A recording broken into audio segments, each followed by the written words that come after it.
Suara sim. Okay guys, hujan-hujan pun kita dah buat dah guys. Sebab lepas nak cuti. Yang pertama ni, cat ni saya pakai yang original original SYM punya. Cat ni ketat sikit tau. Saya pakai spray ni.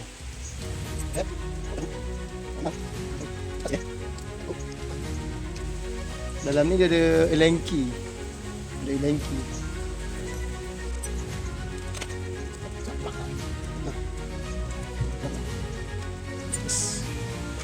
Sepanjang bebas.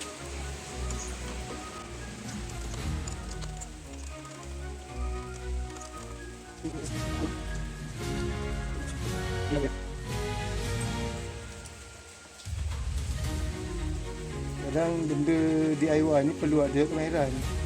Bukannya kita tak berduit. Benda yang kita pasal sendiri, hidup pasal sendiri lah. Jimat. Okay guys, tengok guys, licin guys. Aduh, patutlah bunyi tu. Habis dah.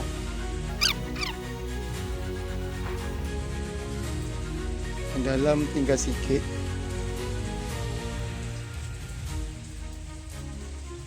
Memang banyak pakai brek depan dan masa kerja naik genting sikit ni. Pastikan ori guys baru beli. VF3i ABS.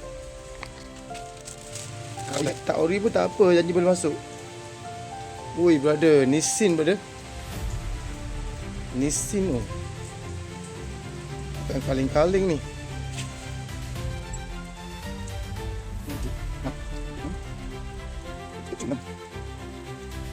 Masa masukkan dia ni, kita kena pakai screwdriver ke apa untuk tekan pump tu. Tekan pump macam kereta juga sama je kalau kereta. Kalau kereta dia ada alat dia. Di motor pakai screwdriver ke, spana ke, bagi pump tu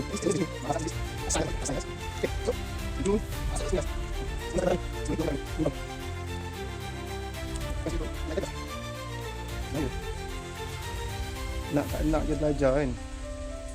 Banyak channel Gol Tengah boleh belajar.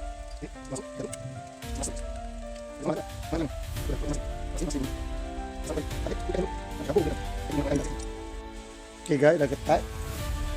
Nampak ni, congkir sikit sini.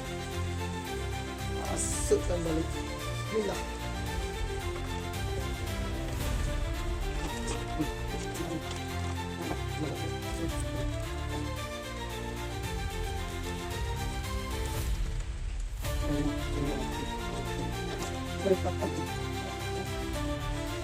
Okay, last but not least, cover.